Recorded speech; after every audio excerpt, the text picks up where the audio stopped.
nire-remand sa House of Representatives yung articles of impeachment, hindi unreasonable isipin na may plano ba? Posibleng may plano kasi ito yung nangyari sa halip ng normal na iniuutos sa amin ng konstitusyon at inaasahan ng ating mga kababayan. Oo. So you see that you believe it was a delaying tactic.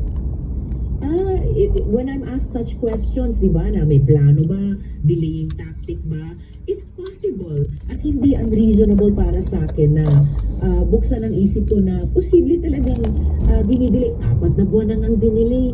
Karen mula nung Pebrero, di ba, eto na tayo, Hunyo, meron pa ring delay dahil ni-remand ng Senate sa House yung articles of impeachment at ngayon, sinabi ng House, dinidefer nila yung pagtanggap ng remanded articles of impeachment hanggat meron kaming klaruhin na mga tanong nila. So, delay upon delay, occasioned by hindi normal yung